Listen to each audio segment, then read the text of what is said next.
Sure, what Davidson. Sure, Prince Vanoleni, podcast to as we promised before. Sure. Surely. Hey my guy, come on, Sharp. Nah, yeah. How much about to buy?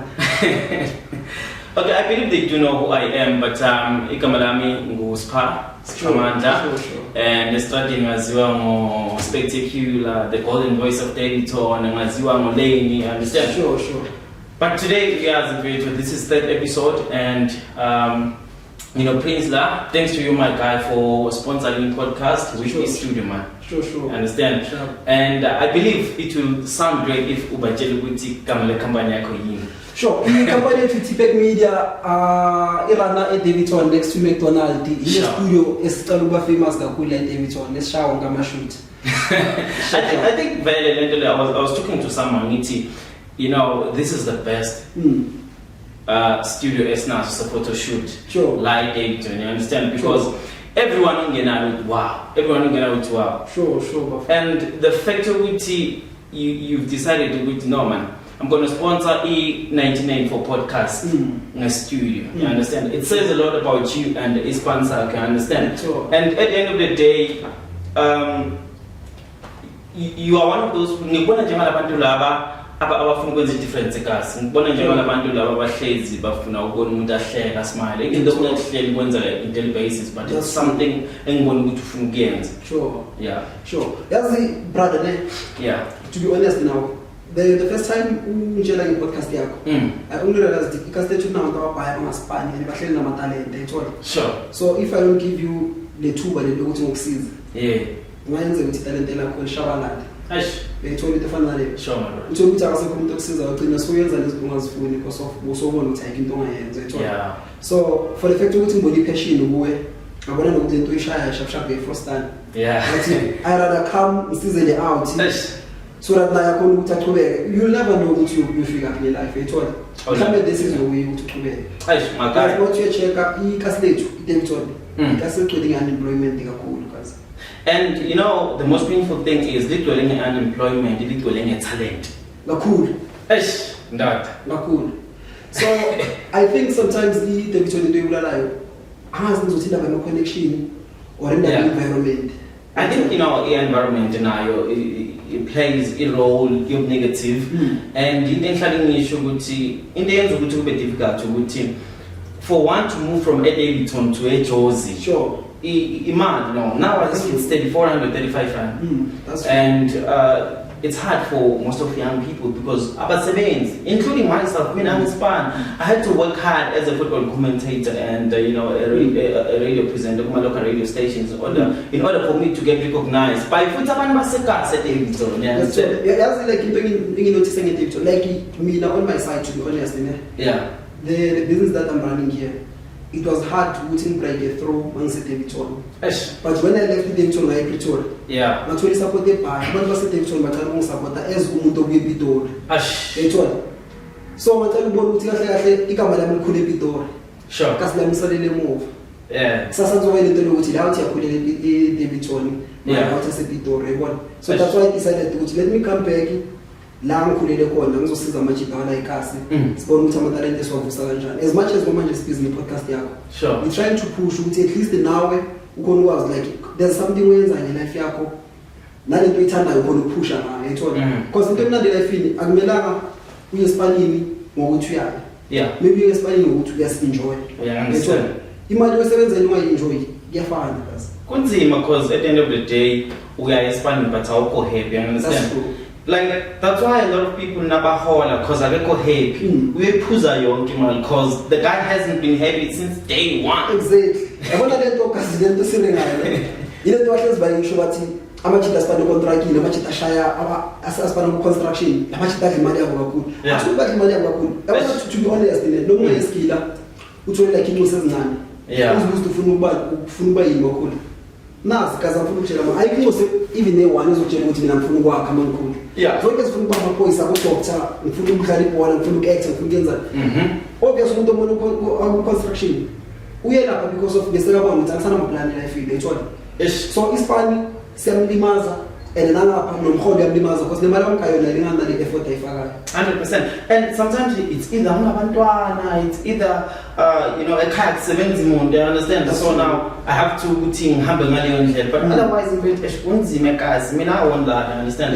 And this thing yabantu abahlele kasi not working is there are those abaya yobawufaka ama CV, you understand, trying to make some connections ukuthi bakwazi ukuthi basipane, but khona laba man umuntu every time when you wake up in the morning umbona uhlele ekhoneni, you understand, into ayenzayo ucela ama-200 abenzi lutho ukuthi athole isipane khona zokwazi ukwenza ushintshe empilweni yasendlini mhlawumbe, understand? I mean shop kazi i-custody David John into ngayinothisa nge-David John into yo-1 as like bafungifila ngathi like i-David John fana ne-charity engana fence amatalent ase-David John ayikho into ewa-protectayo yetho namanje like uma wathi yabheka i-David John ikasetuli like i-famous ibhola famous no-music sinabo youngstana sinabo lira like babhaya abantu abashaya music ekasi babhaya amajita adlala idiski abantu bama-TV kwamanje sicala uba namajita nabantu ababhaya ama-presenter abakhona amajita omkhoheleni like most super sports is not about you like us was super sport is on TV every time like those are some of the talents ezitholakala eDavid John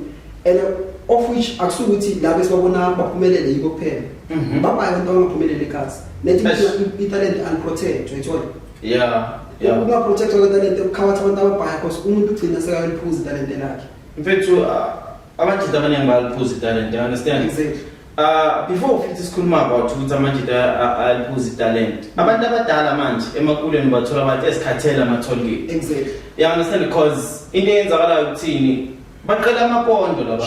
You understand? But sazi abantu abaningi abaphuza talent, my guy. Mina I'll make an example ngento elula, but into engichaza ukuthi leyo muntu loyo manje example to a lot of young people and an inspiration to even me. You understand? uJunior Khanya example, the greatest example, because lo muntu lona uzenzile lezi zinto lezi makaqeda lapho uHlotman wajazini ngizoyichange life yami, ngizoba example. And mawungabheka manje different podcast owabhekayo ukhona the guy usigayini incwadi get to ninja ba. Exactly. You understand? I think uNkulunkulu uhleli izinto ngendlela yakhe, but kumele ukuthi akuthole ukuthi nawe that thing yokuthi ngifuna ukuphumelela, I want to become a better person. You understand? Which is why uJunior Khanya kwazile ukuthi achange impilo yakhe. But for those abangatry actually it's hard and tough because like amachita abhaya ekasa phethi talent afuna ukutshela ma.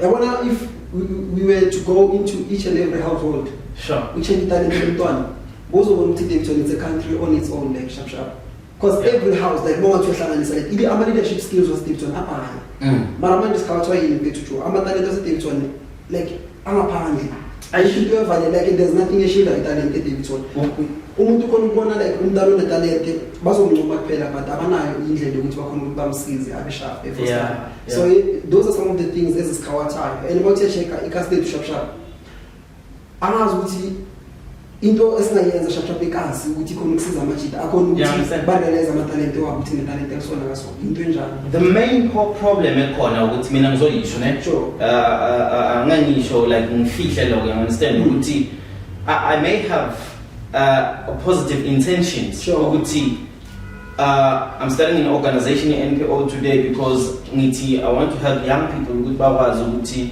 bagrow ama-talent wabo, you understand? But at the same time once one get imali, everything changes. That's true. Because because a lot of people get involved. That's true. That's like in such a one in you get into dangerous blind. Actually, imali bethu like imali fana ne-sleep talk. Yabona i-sleep talk esamakhadi. Sikhona ukungelela sizasithola isigebengu. Yathola. So nemali khona ukuthi ivumbule le character besingayazi nawo. Understand? Inyuku mayingena umuntu usayaqala ukuziveza ukuthi ubani ifana notshwala lento utshwala bangena iqiniso liyaphuma understand? So what about mama nenyuku into bashaya ukuthi ilento esiqinisisho ngayo ukuthi ama-talent awa protect ekasi uthola ukuthi i-leadership ayikho total and akekho umuntu okumentarayo ukuthi okay sharp kwamanje wenza inyuku yenza into ezisona ngaso sekuba into yokuthi senenyuku akekho umuntu ongizozwa ngayo understand? Elikhuluma iqiniso bethu wisdom akusinyuku nje wisdom ingcono khona abantu abasebona abantu baphethe imali la ngaphandle baningi phethe inyuku ebhaya mara akho ukuyenza next because ingcondo yakhe ayisebenzi akakwazi ukucabanga straight cause unalento yokuthi nginenyuku, you understand? My brother, I'm inspired by a lot of people starting from DJ Sbu I started the podcast there because of Film of Fire. Yeah, I understand. Sure. I've always been following DJs move to Uteko Modise. Sure. Uteko Modise has started the agency where usiza like young people, football players, musicians, sure. bakwazi ukuthi, you understand, bavikeleke as usho ukuthi they need someone ozoba guide, you understand. Exactly. So the agency I feel to guide these young people because uthi at some point mabathiwa ubona the character ngalesa sikhathi esitradini kwabanye, you understand. Sure. So of which here lento yenza ukuthi understand ukuthi my brother we need people abazosetha ama examples because sure. I'm telling you today a lot of young people are inspired by labantu abeza ngama BMW, abeza ngama Mercedes Benz, sure. but awazi ukuthi that's true. You into shy like ikasi yabona ikasi like sometimes it's not follow ama role model angekho la into sifuna life. Yeah. When the Hotman is for basis of okay, Hotman or so now so high transit so like you don't even want to know if foundation to tell like this way is to conclude into abantu these those abantu thinking it. Yes. You understand? And need to find the success accent to maybe charge. If I don't do success buff. Lento ebegeze like uncosengani izalo namhlanje ucela ikade namhlanje. Yeah. Even now ama plans of life kumele wakade njengoba kade umntwana every day make sure that you are up to standard lento. Ngabe lento lezokuthi ufuna ukubona like namhlanje ngivela ngeBM kusasa nawo sofuna ukuyidrive angekenzeke. Eish my guy. And I think iyo lento le abantu abadala abahlezi bazama ukusifundisa nokuthi if you are a good listener, sure, then nempilo yakho izohamba kahle, and if you have respect, nempilo yakho izohamba kahle. Sure. You know, 2 weeks back I met Tumiba in Sepinon. And on that day, I was stressed because I had some relationship issues and stuff. Yeah, But then we had a conversation. I was telling him about my situation, and he said to me, sure, let me tell you something. But for as long as you know, and it made me understand that like it's a spear, it's cancer, understand in your life to implement, understand? Because I want like masisi sibeka ngendlela ne. Abantu abaya onge respect yabakhawathi vivi. You know why? Yeah. Sihlonipha into esibona ngamehlo. Yeah. Asihlonipha umuntu. Like uthingenze le example like you've got 3 people la. Sinomuntu o mentality stepped. Sure. Umuntu osokolayo. Sinomuntu onenyuko. If umuntu uzomthatha umfake between these 3 people, uyohlonipha lo nenyuko. Yeah. You know why? Hlonipha status salo umuntu akahlonipha ubiyena. Yeah. And imagine the way you change sana ngaphandle bafo. There was a time mangise Pretoria. Sure. Back about 2014. Kuke waba lo Mr. Transact yastake emarobotini. Like everyone, even Nathi, the student by then Mrs. University, as I'm sitting so mad so push their trans. But push the machita la machita wati amanya open and like the one go amakame for stand. Yeah. Nala bata maho. Yeah. Like those guys by the group by pushing the sister transact. For stand. So let to get a guy that told you which has sometimes a life in about those you bank sees bangahle usizwela ngoba batabana. Touch my guy. That's why it's crazy to have a conversation every day at about back bathola phambili, your sisters uzobathola phambili, you understand? Khona abantu okhula nabo khona abantu abaphendula umndeni wakho phambili. Eish, yabo abantu okhula nabo manje abasakwazi bazi lo siphalo bamone kudala. Yeah. So umuntu ofundile la high school was the characters at high school. Wase primary was characters at primary. Wase crash already sekakhohliwe nawo asakwazi. Exactly. So manje ama character wethu ahluke manje nje. Yeah. That's the only difference there singakhuluma ngayo manje as we speak. Eish, my guy. You know, if singathi siyakhuluma kuze kusekuseni, I understand because ziningi izinto ezenzakalayo in our lives, I understand. But one thing that I like about everything yenzakala empilweni yakho, you learn something. Exactly. Each and every day you learn because yabona if you still having each chance ukuthi ulele almost every day, consider yourself ukuthi lucky. Yeah. Khona abantu abahleli ngezandla. Khona abantu abanetalent abahleli ngalo like every ayikho into enje yaziyo. Ilife yakho like iphathi webhodlela uhleza izinto one every day.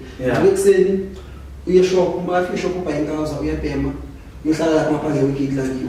That's it. Amachita lo yangikhulunta ohleli like ilife yakho yomuntu like ayina next yonke into uzwa ngabantu. Yeah. Uyiphila kanje. Kufanele nokuthi uvumela utshwala bokucontrol, exactly, uvumela ama-drugs wakucontrol, children are so clear under the circle yotshwala and the circle yama-drugs, eyakhe life sowukhohliwe ngayo. And the most powerful thing about ukuthi siphile kanje as young people ukuthi akuhetheki thina the most but akuhetheka abazali bethu. Exactly. Nalabantu abazi ukuthi how talented is uSiphamandla, how talented is uPrince, you understand? Yibo abasafarayo kakhulu because they know who you are and they know your capabilities. Sure. Ukuthi le out lena mengathatha i-camera no ngiyakwenzela umhlolo. uSiphamandla mangamgaya i-microphone uzokwenzela umhlolo. So those things, you understand? Ngihlezi ngisho ngithi uNkulunkulu akusipha. Sure. They are out in our plans. Kakhulu.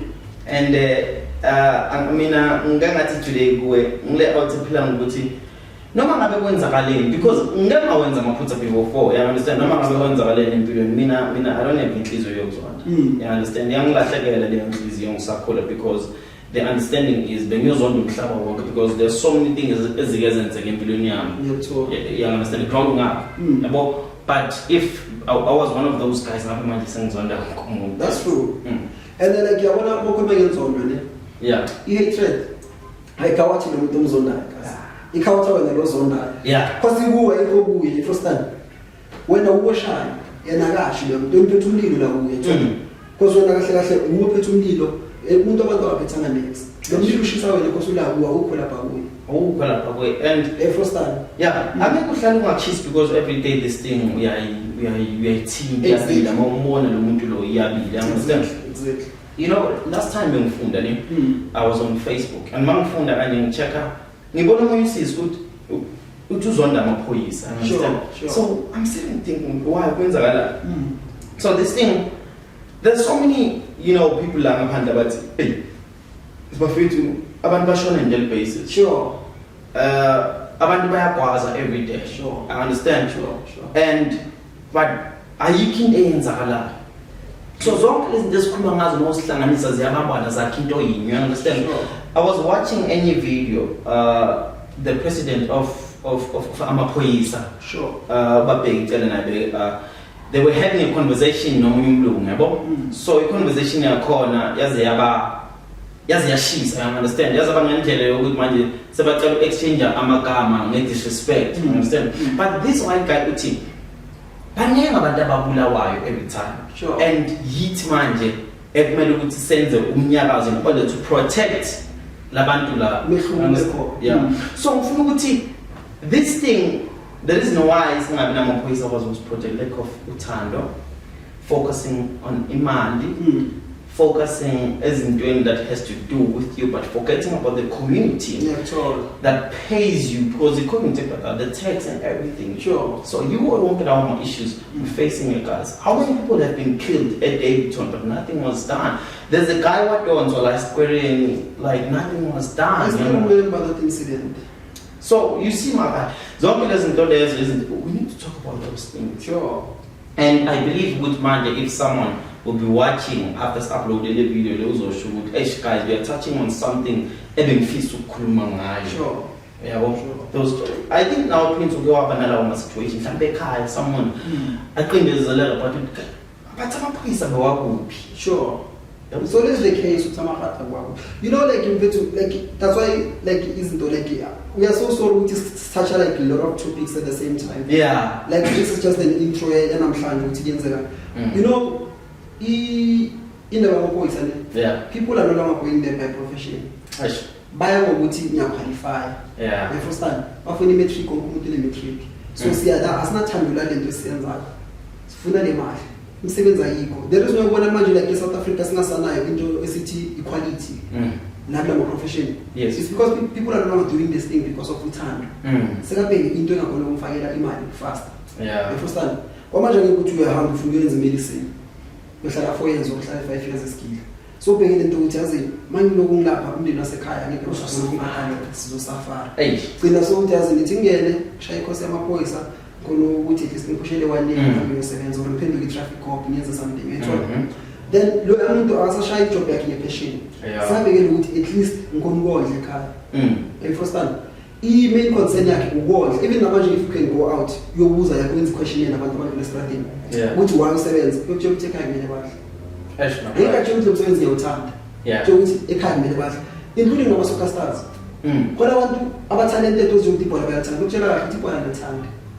But I had to play. Yeah. There was a time like during this week, I watched something that was posted by Teko Modise, the general. Uteko said to us, Marasho video yakhe wathi the reason why ngiyena ngabe ukuthi ngiphumelele elifini ngingasange ngitsengibhekile. Yeah. Bekumele ngiforce ukuthi ngiphumelele ngebhola noma kanjani because ayikho into engayithola first time. So the only thing that I had to do was to play soccer so that I can go out of poverty. Yeah. Because it was the only way. Because uyazi na ukuthi ayikho into engayenza, into bengazi kakhulu kumele finally ibhola phela. So he was supposed to use ibhola as an instrument yakhe yokuphumelela elifini. So that's why abantu ababhaya elifini like khona into one vela ukuthi ngiyifunela for impumelelo not to say ngiyithanda. And I'm not saying ukuthi like uTeko akathandi this. Leyo ukuthi this can first time ngiyathanda kakhulu. And he was good. He was good. Mhlawumbe uma nasadlala lama City Pillars seseyintwana ngihamba playoffs. Badlala nakuphilo lePremier United, badlala nama-team amaningi. That's why I started to know that guy. But kwamanje not to say ukuthi uZothu ibhola akathandi, but he was emphasizing with like something elifini oyibonayo ukuthi ngakhona ukwenza ukuthi ukhona uphumelele. Kumele udle ngayo, kumele uforce like ubone. Like even now manje. Khona umuntu ongacela i-podcast angayithandi. Abe ukuthi i-podcast mangayithola, mhlawumbe ngathola ama-sponsor khona uphusha ngayo. Yes. You understand? Sure. So people they normally look at the opportunity. Yeah. Abasabheki uthando lento bayenzayo. Yeah. Amaphoyisa amaningi ayasipana kazi, mara umsebenzi wabo akusuthi bayawuthanda. Awawuthanda. That's why uthola iphoyisa mofika police station guy attitude. Because wenza into angayithandi picture. Yeah. Even nasebedlela bakhona ama-nurse abayenza le nto bangayifuni. Umuntu atshela ukuthi okay, uyenza inesini college local cheap, let me just go and do that because you cheap. Ugcine sekathola umsebenzi. Lo yenza inesini ngothando umsebenzi akawutholi. That's why abanye bonus bagcine babana this thing of abuse abanye abantu. Not to say bonus but abuse as I'm patient but like as my guy, you know one last thing ngifuna ukumention ukuthi the podcast there's a history enkulu ngayo. I understand that because it has always been a dream. Sure. But before I even thought of starting a podcast, I wanted to have a radio station. Yeah, sure. Well, in order to help young people with Bawas ukuthi bangene ku media via abathandi radio. You understand? So, ngikhala le podcast there because I met someone. True. So this person ulihle igama lakhe. Sure. Ngimmeeta angayiqala le podcast. But mangitha lo muntu lo shoot wathi kimi if this is what you love, shona kule way le uyiqala. Because mina bengidala, I understand. So you know khona nami qala lento le and if uNkulunkulu yona ndakudalele yona, sure, izophumelelisa, you understand? Sure. So ngayiqala podcast, I did episode 1, I did episode 2. You understand? Today we're doing episode 3. But angikhohlwa ukuthi lawa mazwi lawa yiwo angibinda, you understand? So ipoint lami ukuthi we need to do lezi zinto lezi esizithandayo without even counting its cards and counting ukuthi kodwa ekhaya bazodlala. Yes, we know ukuthi indlala ikhona but ungaya emsebenzini mhlawumbe ngamawenzi just try to do lento oyithandayo. You understand? Ukuthi mhlawumbe let's say usebenza Shoprite like Pick n Pay, then try to find indlela. If it means ukuthi kumele uyeke lo msebenzi ekhaya, also understand because when you want to do something that you love you don't want to die crying so and Prince, I want to thank you so much for sponsoring a podcasting studio and cameras and everything, and also to thank obviously DJ Sbu for being an inspiration, and also to thank Losisi Lo Ulihle for being umuntu ongikhombise life ngenye indlela, you understand? Sure. And she made me ngize ngithande nomunye music, the soul music, because I was learning a lot from lo muntu lo, you understand? There's so many people in Babonga life in Abonjangase, the owner of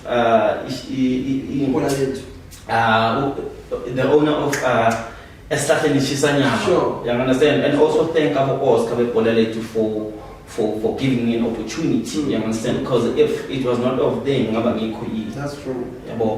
So yeah, man. Bafo. Thanks for yeah. Everyone. Don't forget to subscribe, don't forget to like, don't forget to share. Ikamalami Muspa Spectacular.